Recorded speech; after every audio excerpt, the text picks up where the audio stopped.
Hello everyone, it's Miss Wilson here, and this is the next lesson in our series of dystopian fiction writing lessons.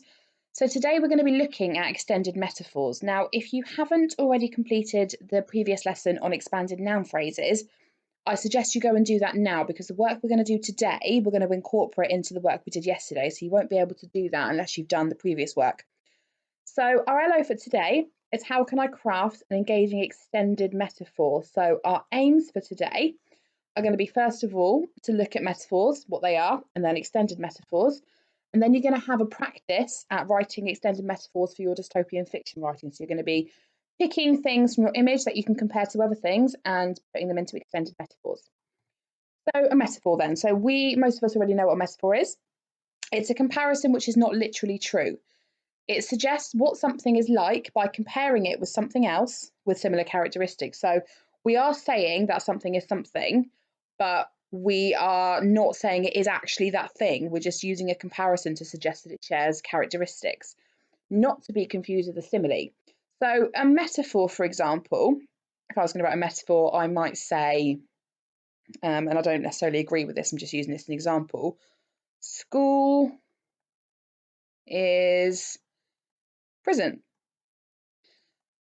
So I'm not literally saying that being in school is like being in prison, but by using this metaphor, I'm implying that it shares some characteristics. So if you're in prison, you have your freedom taken away. And I know some people feel like school does that as well, that you're locked up. Not to be confused with a simile, which would be to say school is like prison. So that like means that it's a simile. We're not doing that with a metaphor. We're simply saying that thing is the thing that we're comparing it to. And there's a term that we can use when we do a metaphor, or two terms, tenors and vehicles. So the tenor is what you're comparing, and the vehicle is what you're comparing it to. So in this example, school would be my tenor because that's the thing I'm comparing, and prison would be my vehicle because it's what I'm comparing it to. So we're not using like or as because that's a simile. We're using metaphors. We're saying that something is something else. Our tenor is our vehicle. Okay, so for our writing yesterday, I was working on my example. I was looking at utopia, that paradise. You were looking at dystopia. So if I was going to write some metaphors about utopia, I first of all need to identify my tenors, my things I'm going to compare. So for my example, I'm going to think back to those nouns from yesterday. I've got that peacock, the moon, and the lake. So these are my tenors. Actually, I've got the grass as well. I could use that one. I'm going to think about the things I can compare them to now, so my vehicles.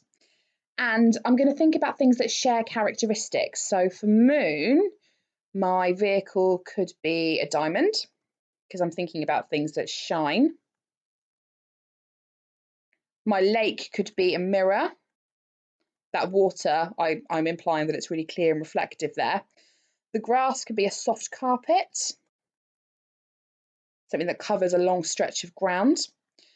And that peacock, maybe I could think about something really graceful. It could be an angel maybe, or a fairy, something magical. Okay, so your turn now. You're going to do what I've done with your dystopia. So I'd like you to find 3 tenors and 3 vehicles that you can compare them to. So like I've done, you need to think about those nouns from yesterday and then think about your vehicles, so the things that you can compare them to that share characteristics.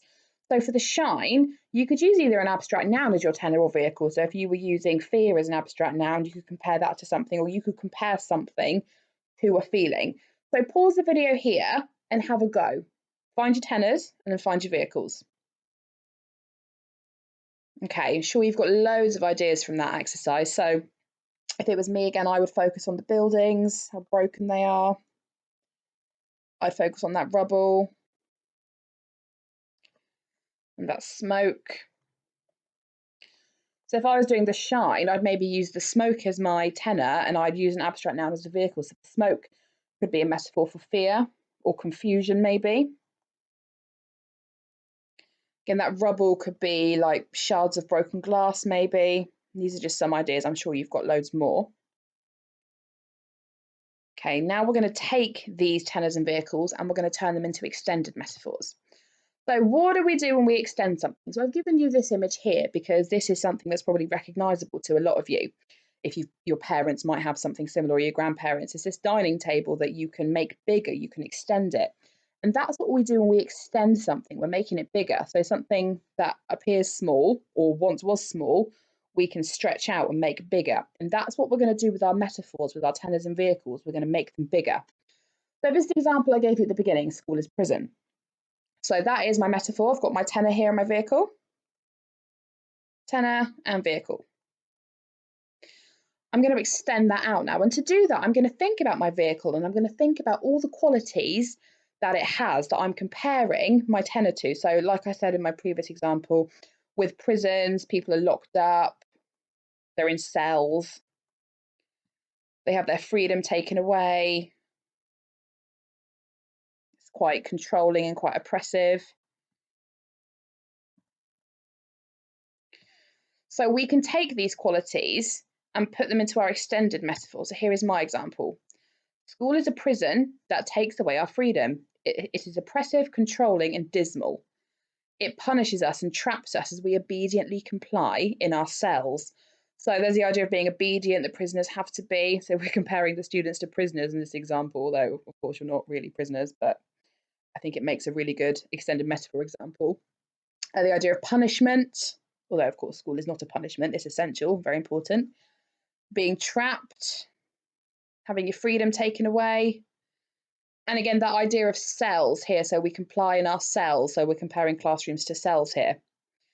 So in order to do this, we can break this down into a drill that I'd like you to use.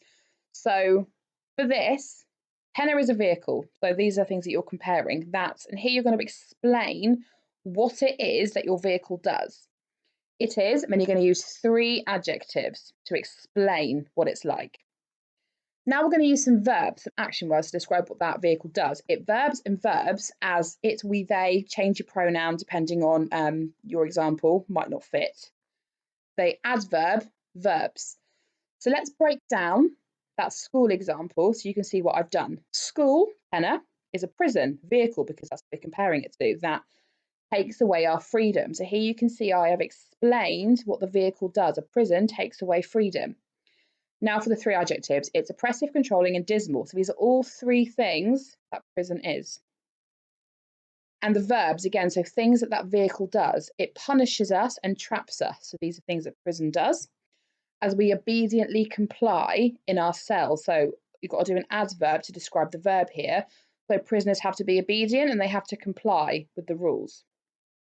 And I've just added a little extra verb phrase here to the end to make it make more sense. Of course, you have the freedom to do that as well. So here is an example from my utopia. The lake is a mirror that reflects everything around it. So again, my tenor, the lake, vehicle, mirror, because that's what I'm comparing it to. That reflects everything around it. So here I've described what a mirror does. It reflects. It is polished, pristine, and glistening. So my 3 adjectives describe, in this case, a really shiny mirror. It twinkles and shimmers as it clearly shines. So verbs twinkles and shimmers as it clearly shines. Now I've used that adverb clearly to imply that water is really, really clear. It's like a clear mirror. Okay, so you can follow this structure to create a variety of extended metaphors. So let's have a go at doing one more, and let's think about this time that moon that I was going to describe, and I was going to compare that to a diamond. So the moon, and that's my tenor, that's my thing that I'm comparing, is a diamond. So that is my vehicle. And this could be a metaphor on its own. The moon is a diamond, but we're going to extend it by adding all this extra information, those adjectives and verbs. Now we need to describe what our vehicle, the diamond, does. We know that diamonds shine, they illuminate, don't they? So that illuminates And again, I'm going to add some extra information here. So the sky, because that's what the diamond moon is doing. So now my adjectives. It is shiny. This is a particularly shiny diamond moon. Valuable and precious. So all qualities that expensive diamonds have, because this is what we are comparing that beautiful moon to. Now our verbs. It flashes. So think about diamonds hitting the light. They do flash. And glitters, if they are especially sparkly, which our moon is.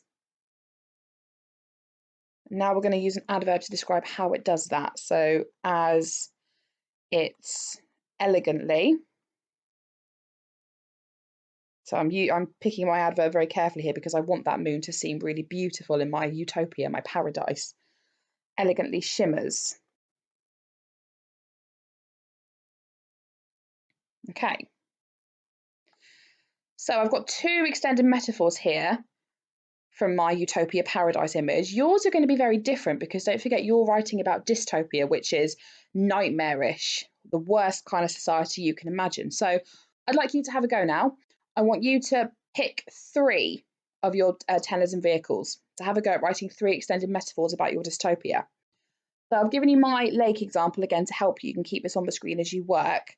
So don't forget, dystopia is not supposed to be pleasant. It's a nightmare, really, really unpleasant, a corrupt society. So I'd like you to really pick your adjectives and your verbs carefully here. So for the shine task, have a go at using an abstract noun as either your tenor or vehicle. So you can either compare the fear to something, or you can have something that you can compare the fear to, or confusion,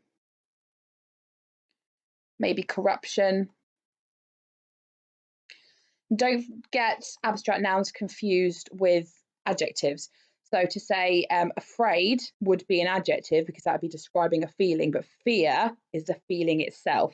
Again, confused would be the adjective because again, you're describing how a character feels, but confusion is the feeling. So pause the video here and have a go. Look at the example to help you. I need you to do three. Okay, good.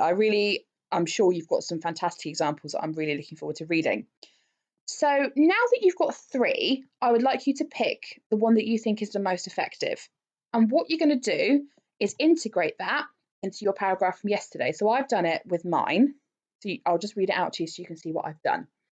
The sparkling vivid lake gleamed beneath the radiant sun. Like an emerald jewel, the shimmering water was enclosed by a majestic green forest. So what I've done here, I've kept my expanded noun phrases. I've kept my expanded noun phrases within complex sentences.